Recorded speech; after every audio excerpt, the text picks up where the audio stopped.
Okay, and then go live. All right. Sweet. Okay, cool.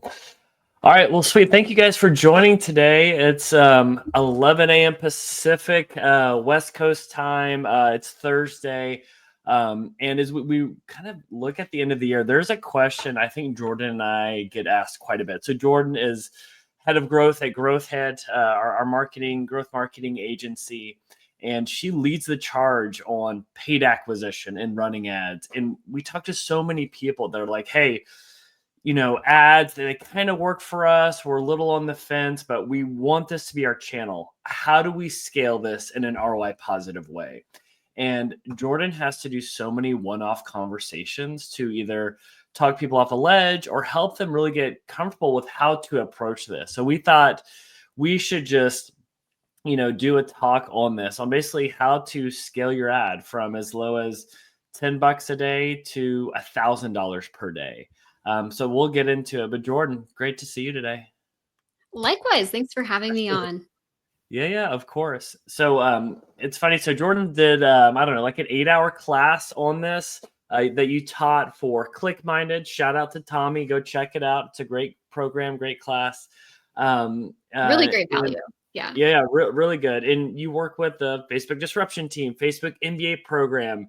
At GrowthHit, you oversee all paid for our clients. I say that in that, like, you've seen some things and you have some perspective. So the goal is to give people some nuggets of that. So if they're trying to do it themselves, it can be helpful. But this is where I was thinking we start. You and I did a little conversation yesterday.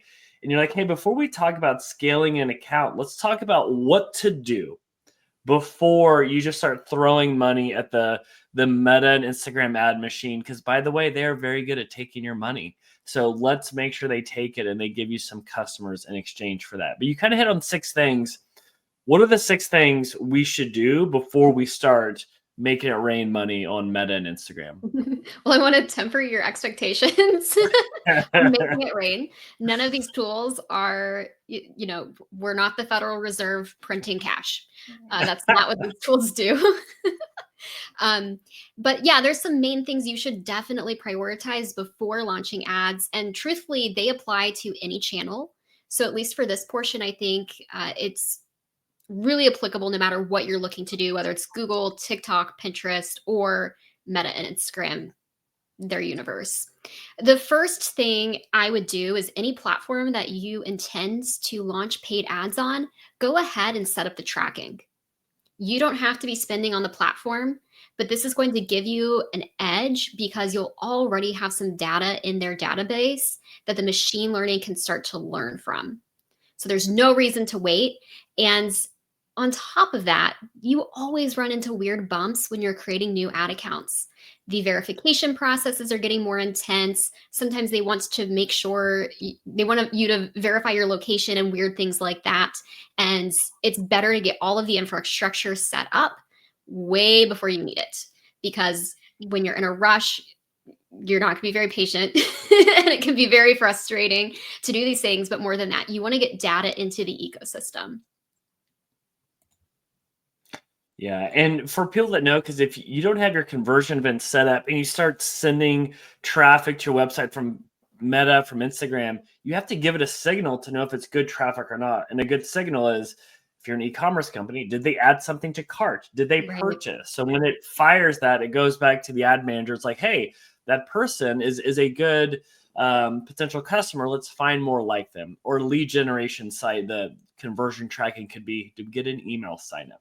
Exactly. Which is, and if you're starting from scratch, so many times we see issues. So that's number one. And then you talked about some other issues that are not, or things to consider that honestly sometimes clients don't want to hear. But you want to hit on those other ones? Oh, yes. I think I'm well known for saying things people don't want to hear.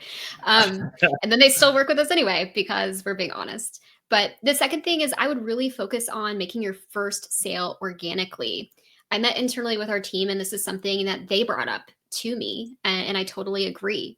You need, again, this is about the data. You need some data on the website happening to be able to train the algorithm.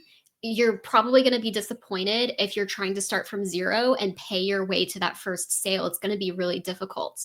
And so make it a game, challenge yourself. If you're a founder or a marketer, put on kind of your scrappy mindset and think about, okay, what are the ways I can test on organic to find the right person to really, sell my product, whatever the solution is. And then through that process, you're going to do some preliminary creative testing, basically. So you'll already have some assets identified that might be successful on the paid side. Yeah. And some advice, like send an email to 50 friends. If you Yeah. have an email list, hit them up. Is there an influencer, a partner that you could ride the wave of, or get scrappy, get out there, go to conferences, events, just to get those first few customers, to get those signals? Because yes, the ad tools are great for potentially scaling, but doing the scrappy stuff early on, it's necessary. Yeah, and ads are an amplification tool. So if there's nothing to amplify, a 1,000 times 0 is 0. 1,000 times 2 is 2,000. So, I'm Yeah. being a little ridiculous, but it really pays off, I think, to do the hard work of getting 0 to 1 before you put ad dollars in. But that's my take. Yeah. Awesome. Nice. Next, I'd really do some business analysis and be honest with yourself. So when we're thinking about how we want to enter ads, really when we're thinking about these low spend levels, if you truly only have $10 a day to spend, we need to be focused. What is the hero product that actually has a high enough margin to make sense to pay to get a customer? Because if your margin is razor thin, you're going to be at a loss. Now, every business is different. So think about your business model, think about your time horizon constraints, think about your cash flow constraints. The situation for someone who is heavily leveraged with VC capital and looking at a 5 to 10-year time horizon, it's a very different set of constraints compared to the businesses we work with who are funding all of their growth dollar for dollar with net profit. So be honest about your situation, your time frame. What luxuries do you have and which ones do you not? But when you're going to run ads, it helps to make sure that you have a product that you can actually afford to have your margin cut, because it's going to, especially at the beginning as things are learning. And if you're not sure which product it might be, you could certainly test a few different ones. But until you start to scale your spend, and ideally until you really plateau and max out that single hero product or category, that AOV that's in that sweet spot, then it might make sense to expand. But really, the most profitable brand scaling, from my perspective on these platforms, are really focused on what they know is getting people in the door. Yeah. And what I'll do at the end of this section, because with Neat, our own brand, we took this exact advice that Jordan is saying before we launch things. For us, it wasn't like, hey, buy this $40 t-shirt, because guess what? To acquire that customer, it could cost between 25 to 50, 60 bucks.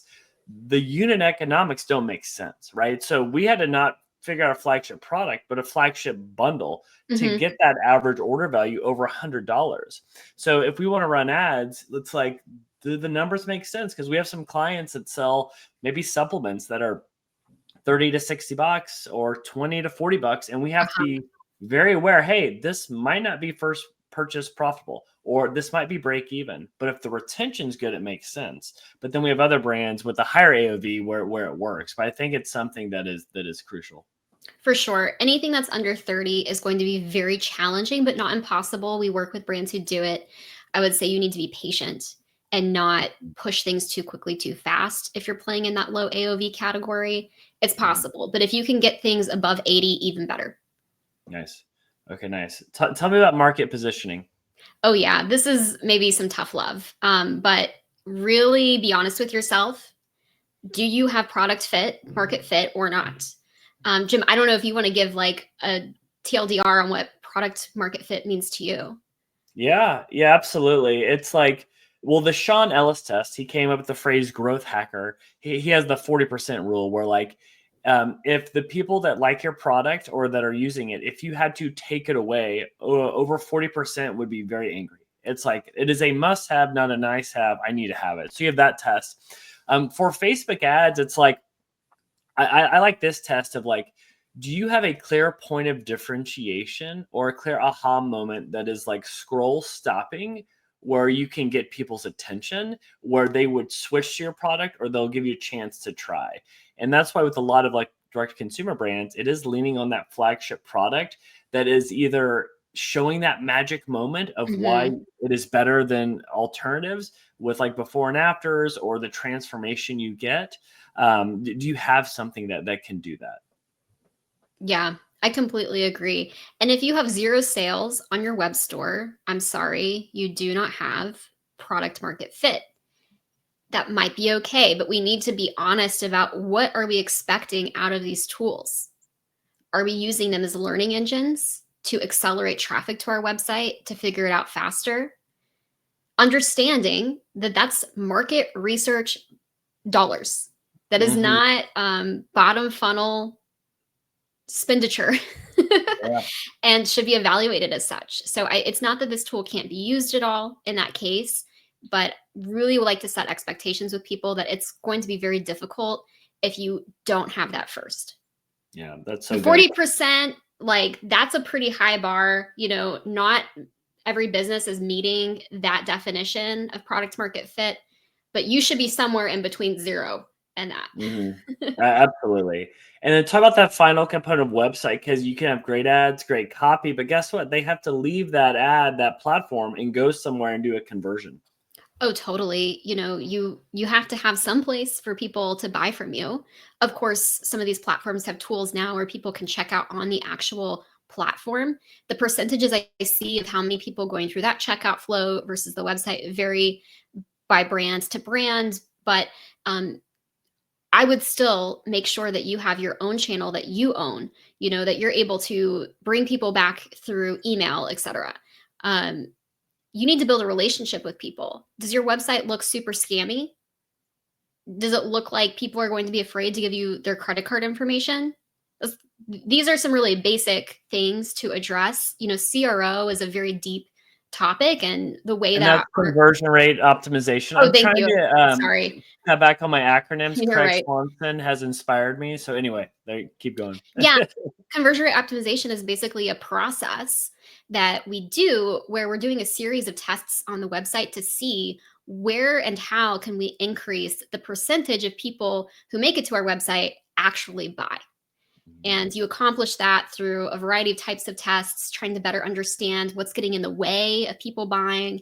Are they afraid they're going to get scammed? And kind of the example we already gave, are they do they need a little bit of more social proof? They want to know this is actually going to work. Mhm.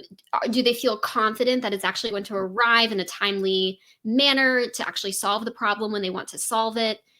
This is all getting into conversion rate optimization, but really at a high level, you want to make sure that your site at least feels like a decent representation of your brand and that it's something that you feel comfortable with the world seeing, because this is how people are going to get to know you. The ads are hooks, and the rest of the journey is probably going to take place on your website. Yeah, so well said. So as a recap to Jordan's points, and then we'll show a quick example. Well, yes, we want to scale ads. We will talk about that, I promise. But before we start throwing money to the machine, the cash register that is Facebook and Meta, and Instagram. Technical. Are you set up? Do you have conversion events going so you can have your website talk back to the ads manager in a good Mhm. way? Um, are you getting some sales not through paid because it's an accelerant, right? Third, have you done the business analysis? What is the product that you need to put in front of people, or the service that either, if it's e-commerce, it's good because it's a decent average order value. So you could be first purchase profitable. Or maybe it's, if you have a service-based business, it's that tripwire offer that is something you could get through paid. Investing in creative, we'll hit on that in a second. Market positioning. Do you have positioning that will be able to compete in the scrolling world that is social, where people will Mhm. stop and be like, you have my attention? And then finally, website. Is your website built to convert on mobile for paid traffic? So what I'm showing right here is neat. This is the company we acquired last year. And what I'm showing on the left is the initial website. And then on the right is what we made. So with the initial website, we did not out of the gate start running traffic to it. We're like, we got to fix this. And just a couple call outs on what we did. First, the positioning. The headline says nothing but need. What does that even mean, right?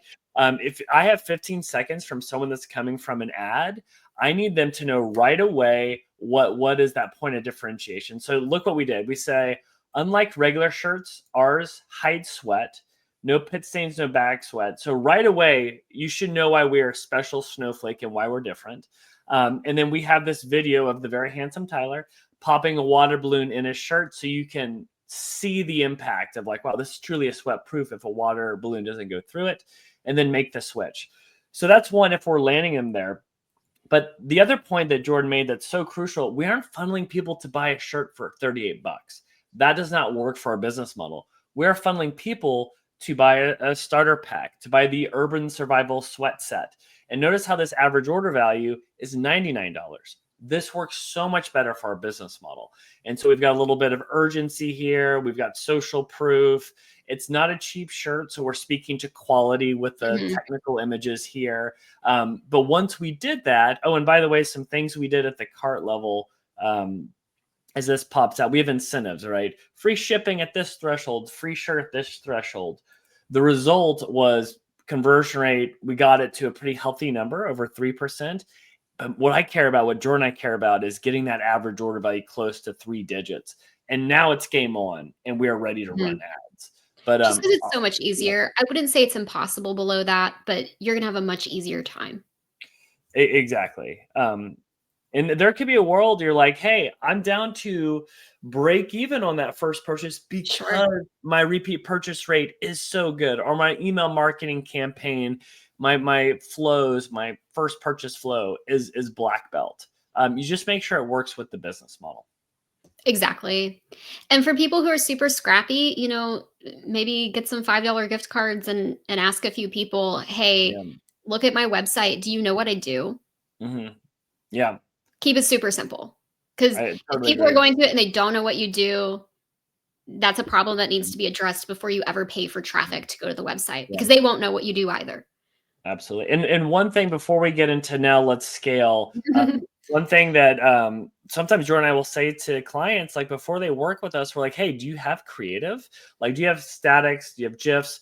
Do you have videos? Do you have user generated content? It's like, before you even work with us, like overinvest in that or invest in us to do that, because it is the creative game that we're about to be playing. So, all right, let's talk about launching. It's like, okay, George, Jim, got it. I did those 6 things. I've got my shekels, my dollars. I want to push into the ad machine. What do I do? Where do I start? Do I start with $10 a day, $100 a day? Jordan, hold my hand. How do we get this going? How do I set up the account? A million questions. Well, when you invited me to do this particular webinar, I really took it upon myself to think about that $10 a day as a challenge and what would I actually do. As an agency, most of the people coming to us are going to start higher, because otherwise it doesn't make any sense to pay someone a retainer, because you're going to have to make way more revenue to cover the retainer. But if you're truly trying to do this yourself and you are not yet in that stage of maturity where it makes sense, $10 a day can work, but you need to be realistic. It might take a long time to really start to get a groove and see volume that you're happy with. But if we are starting there, the number one thing I would say is don't be greedy, be profitable. Be very disciplined about the moves you're making and the increases. We typically don't like to make any budget increases above 20% at any given time, because it will restart the learnings. When you're at this lower stage, I think you can break that rule a little bit. If you've been spending $10 for 10 days and you're getting purchases, you're getting enough volume, you could double it. But again, it might take a while, because what we're talking about is it's the giga problem, the garbage in, garbage out, which is kind of the dramatic way data scientists talk about these machine learning tools, these AI tools, the quality of the data, and that includes the volume of the data into these systems, is going to determine the quality of the outputs you get.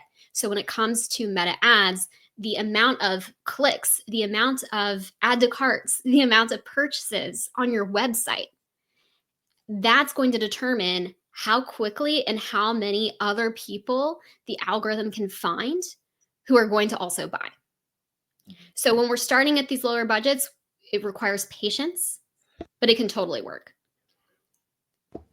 Yeah. And another thing that Jordan and I kind of spoke about is honestly, you need to get enough learnings. And I think a lot of times people don't value time because we're almost like, don't start with $10 a day, start with $100 per day. That's $3,000 in a month. Where in 90 days, we're going to be able to get a nice, decent sample size Yep. to start to get signals on what's working and what's not working. Right. Exactly. So Jordan, you're saying, okay, with whatever you're starting with, factor in time. How long it's going to take to get those learnings, knowing that your cost per purchase or event is going to start high and then it comes down. So really factoring in that time component. Can you give people advice like, okay, let me get my budget in. You're managing my expectations. Yeah. I'm going to give this 90 days.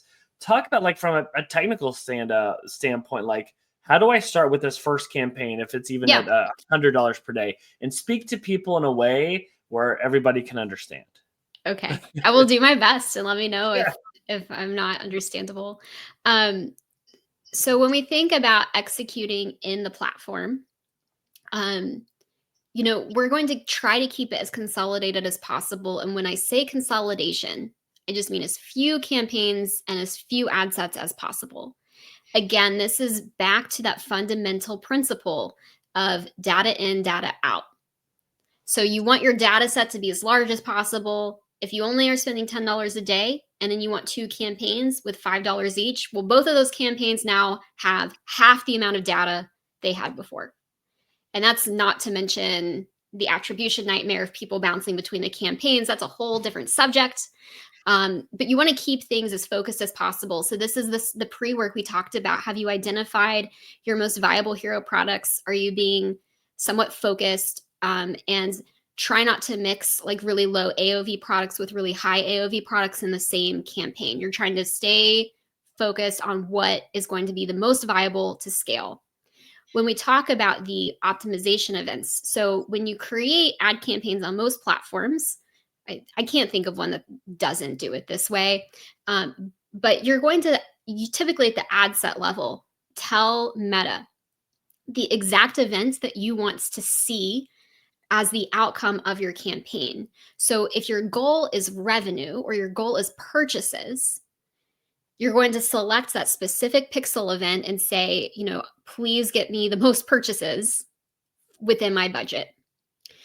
We really don't like to try to hack our way through the algorithms the way that people used to. What I mean by that is people used to season the pixel, and some people might still do this. I don't agree with this tactic. What seasoning the pixel means is you start with like a traffic optimization and you wait some time. Then you move to a add to cart optimization. Then you move and graduate to a purchase optimization. The algorithm is really good at what it does. So on Meta, you just should start with that purchase optimization.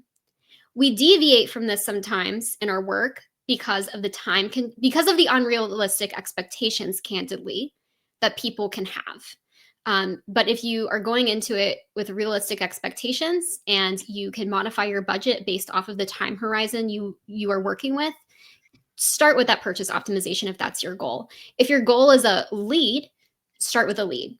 And as much as possible, we'll always use the standard events in the meta system. That might be something someone needs to go Google or find documentation on. It's a little more technical, but always use the standard events because the standard events are things that Meta has massive amounts of data around. They know what purchase behavior looks like on all of these websites.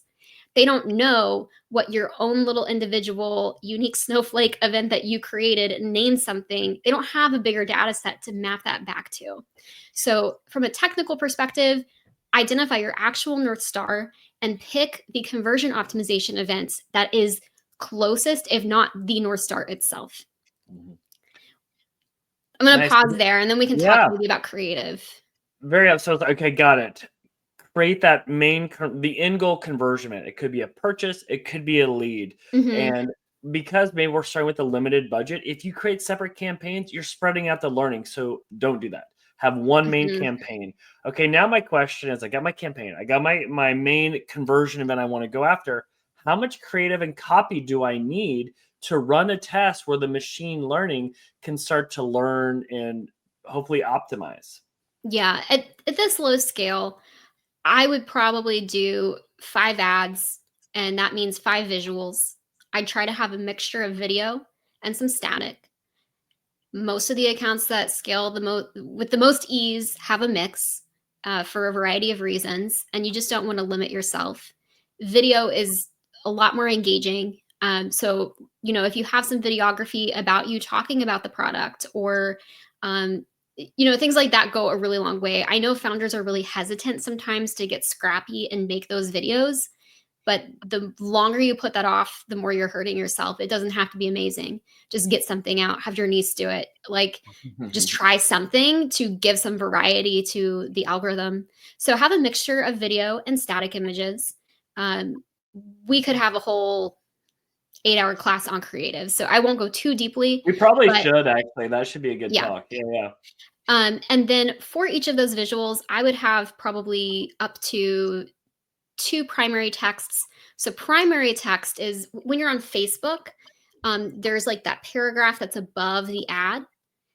That's what Facebook calls the primary text. On Instagram, it actually shows up below the visual of the ad. So it kind of looks like the caption. If you were to organically post and you add some commentary to a selfie you took, that's sort of what the primary text is in the ad unit. So I would have up to 2 of those. And yes, so Jim has an example here. The part at the top, that's the primary text. And then what the arrow is pointing to at the bottom, that's the headline. I would have 2 headlines for each of these visuals. When you have higher spend or you're doing more, I think you can test more variables and there's different methodologies you could do. But if you're truly spending $10 a day, I would just kind of stick with this 5 visuals with 2 pieces of text for each of them. Meta is kind of shifted the way that the ads get set up.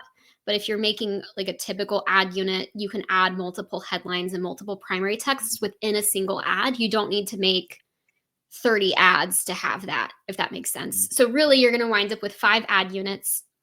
Depending on the campaign, there's some nuances here, but to keep it simple, you're going to have basically 5 ads with a little bit of variety of creative. Nice. And what we'll do here in a sec is we'll even show you with Neat the first ads we launched, what Yeah. worked and what didn't work. But even before we do that, Jordan, people hear things about like account structure and formats and dynamic creative tests and let them test against each other. What advice can you give? They've got the campaign, they've got the conversion event. They're doing maybe one ad set with the 5 creatives and the different copy. Anything else they should know from a structure standpoint so they test against each other? Keep it simple. The hill I will probably die on forever unless things dramatically change is do not have a test campaign. This might be different at an enterprise level of spend, potentially. Like, I could be persuaded to do a lot of different things based on, you know what I mean? I'm open-minded. So if someone wants to show me data where something's working, amazing. But when we're at these stages of maturity and even spending, I think 10K a day, there's some fundamental issues with test campaigns that are difficult for me to see how they are not problematic. What does a test campaign mean? Yes, so some people, and this is one of the more, I think, controversial points of discussion, on Twitter, on X, etc., between media buyers. But the concept of a test campaign is you have a campaign where you are launching a bunch of creative and a purchase optimized environment or a lead optimized environment for your end goal. And you're using that to decide which ones are the best and the worst. And then you take the winners and you move them to a scaling campaign. Mhm. It's a lot of extra work, and especially at these lower levels of spend, the problem is it's not replicable. When you relaunch that ad in that new environment, there's a few reasons it's not replicable, but a big one is, well, now it's going against your top performers, so it's a totally different environment. And it's really about finding a portfolio of ads that work together. Sometimes you can pause the bottom performer, and if you're paying attention to the net efficiency, it can go down. because what you're not seeing is that that was a crucial part in the buyer journey. It just wasn't getting the main credit. So that's very nuanced, but keep it simple. Like, just keep one ad set, one campaign if you're just starting with your 5 ads, and let it run for 2 weeks and don't touch it, really. Yeah. I think it's a I lot. think that's key is like, because people run ads and then within 24 hours, like, how's it doing? Manage my expectations. Where it's like, okay, I set these up, I let it cook. I'm spending $100 per day, so that's $1,400 Yeah. in 14 days. I'm gonna lay you down 2 paths. Let's say in one scenario, it's 14 days and it's crickets, nothing works. And then there's another scenario, it's 14 days and you're like, we have some winners. And Okay. our ROAS goal was 2.5 and we're 2.6. Hey, this is looking pretty good. What do we do next? In And both how of much those are we scenarios, spending? we're spending $100 per day. Okay, it's been 2 weeks. Yeah. If we're spending $100 and it's been 2 weeks, we can make pivots in the creative for sure. Wait, sorry, which scenario? Is this the bad scenario or good scenario? Either. Okay. I think that's enough data volume to know what's sort of working and what's not. I don't think you're in the danger zone there. So what I would be doing is I would be pausing out things that didn't get conversions and launching new ads. And how do I In do both that? Do I cases, do that as a new batch of an ad set that's competing against the initial same one? ad Or set same in this ad set, I'm in adding ads? in the type of approach we're talking about now. Are I don't want to get too into the weeds. There are reasons you could do other ad sets if you're doing Yeah. like dynamic creative ad sets, but those are being phased out. So that's why I'm not walking us through that methodology today, because newer accounts are not getting access to that. And older accounts, some of them still do and some of them don't. So that Wow. used to be a main way that we really liked to test creative, but we're having to modify our approach. So in the interest of giving people really actionable advice right now, I would just focus on the one ad set. I would see, okay, did any of these not get any conversions? After 2 weeks, the algorithm didn't find a hit. Yeah. So then it's like, okay, update. Let's go back to the creative brainstorm meeting. But in that positive scenario where it's working, I'm ready to go. I'm ready to scale to $1,000 a day. Sure. How do I do that? So you still do the creative iteration cycle. And when we say iterations, like you should really focus on adding things that are substantially different. Don't focus on things that are micro tweaks, but this is a different webinar. But so yeah, like you still want to cycle in some new creative, because that's going to be the biggest lever for Feed the beast. Feed the beast. Yeah. But don't go crazy at this level of scale. Like if you launch 100 ads and you're spending $10 a day, it will not help you. Yeah.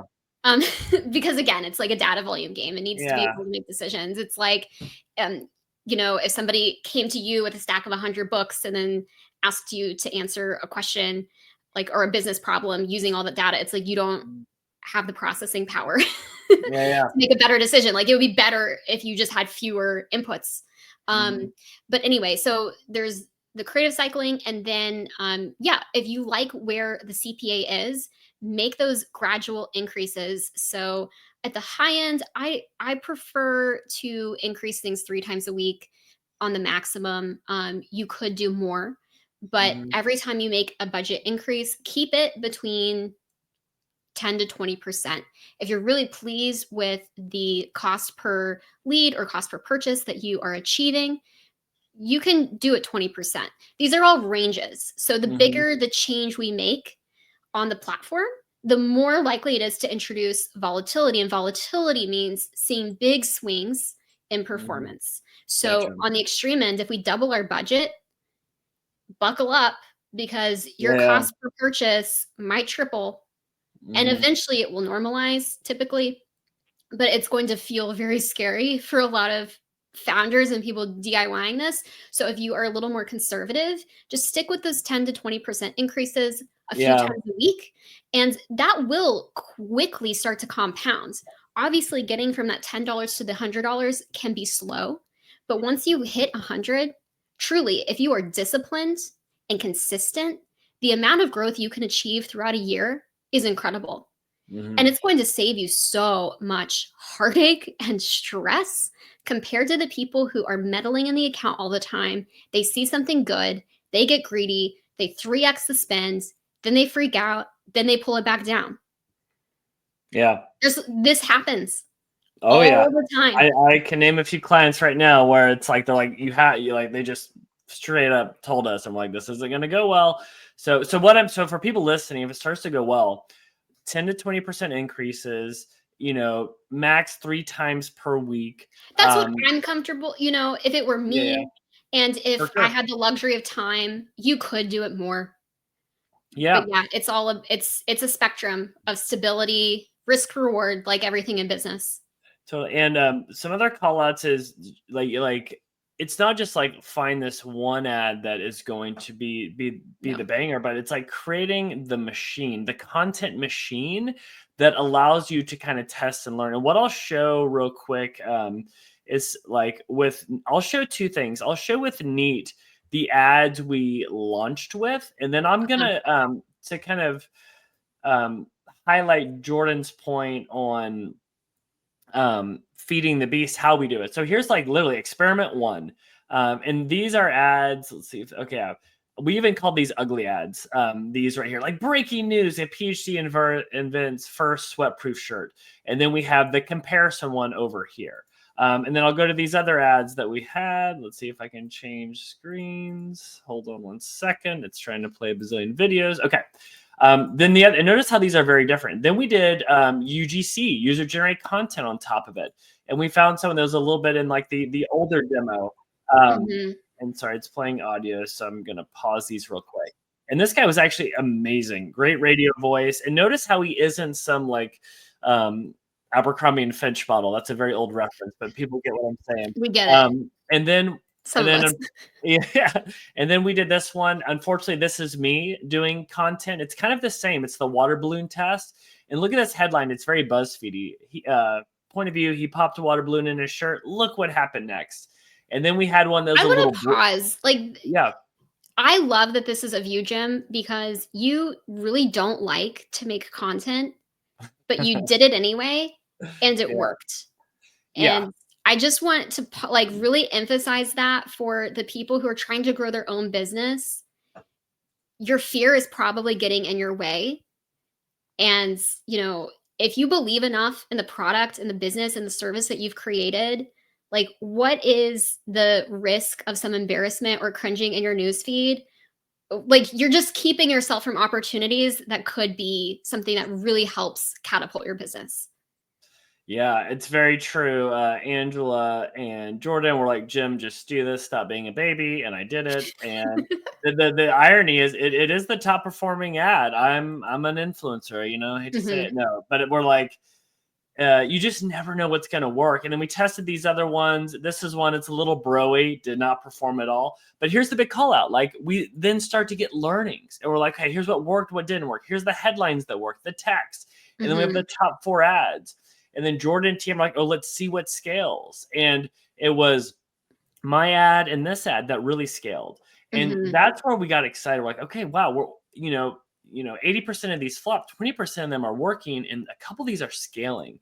And then to Jordan's point on feeding the beast, we start to take learnings. And so based on what Jordan and her team recommend, we're like, okay, here's content that we're feeding, every week to 2 weeks, depending on spend level. Like we saw that comparisons had signals that it worked. So one test was, okay, comparison of flat lay of model without face, model with face.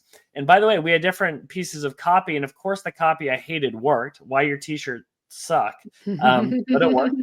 As we go to the next one, we saw that this format side by side worked, and we test trigger words like no, stop, say goodbye. And then as we go to this one, this is a video that we just loved that actually didn't work. And I was mad. I was like, this has to work. This is a great video. And then we tried to editorialize it and we put copy on top of it. And then it started to show signals that it worked. Because it's okay to like go back to things to just tweak them a little bit rather than always have to start from scratch. And then this is the kind of final one. But the main goal, the main like point that I'm trying to drive home here is think outside the box. Something Jordan said is have a spectrum of like static images and then user generated content, professionally done stuff, and just start to like put it out there to see what works and what doesn't work. Yeah. Because if you can build this content muscle, good things will follow. But it has to go back to that initial infrastructure that Jordan hit on before you do all this. Yeah. And I think we'll do another class probably on the different ways to think about creative diversity. I think that's too much information for today. But to keep it short, think about the stages in the buyer journey. Are you serving content that caters to different phases, different Mm. mindsets of the buyer? Ooh, Are good you point. catering to different personas? Are you catering to different, yeah, like the visual variety is just a piece of it, but I think that's the easiest and hardest thing to start with. Yeah. So before you even get more, none of the marketing theory is truly that complicated. Like I really don't think it is, but to keep it simple, just look at your stuff. Do we see, is there diversity, or does everything look the same? And if everything looks the same, mix it up, bring somebody in, change some colors. It may not be your brand's guidelines to a T, but the more you're able to just try different stuff, the more likely it is that you're going to find something that can outperform what you've already done. Yeah. That's such a good point. Like what Jordan's saying is like we kind of focus on a core use case, like the water balloon test. Then we start to get signals, hey, your extra larges are selling out. So look at this. This is an True. ad with someone in an extra large, right? We're then testing going after the golfer. We're then testing going after the female who might be buying for their husband or partner, right? And so, yeah, that's a really good call out on testing different personas with creative. Hmm. But you got to Yeah. get the basics, because if everything looks the same, it won't matter. If you have no videography, I'm sorry, you need to get videography. You will plateau, you will get Mhm. frustrated. And everything we said, it's like there's nothing that is truly a must unless you want to have the best results possible. You know what I mean? It's Yeah. like you can still succeed and not do everything we said, but these are the things that are going to give you a head start and make it easier, because truthfully, running ads on Meta should be easy. It's a Yeah. good product. It's a good platform. Um, if you have the business model that fits with it, if you have the creative, if you have the patience, you know, there's a lot of companies that can win by using this platform. Yeah. Totally agree. Well, Jordan, this was awesome. Thank you so much. I think we have to do a follow up just on creative strategy and Totally. positioning and copy and different ways to test it and some scrappy tools that you could use. But you guys, we're here to help. We really just want to see people like grow their companies, grow their brands, thrive within their position. If you ever need anything, Mhm. just hit me up. I'm Jim at growthhit.com. Two H's. I probably should have just done one H. But yeah, we'll be putting out more stuff around ad content, and hopefully this is helpful. But please, if you ever need help with anything, hit us up. We're down to give some advice. But Jordan, thanks for the time. I know you have Yeah, an upcoming call, so we ended on time so you can prepare. So I appreciate it. perfect. Perfect. Thank you so much, Jim. All right, Yeah. cool. See you, Jordan.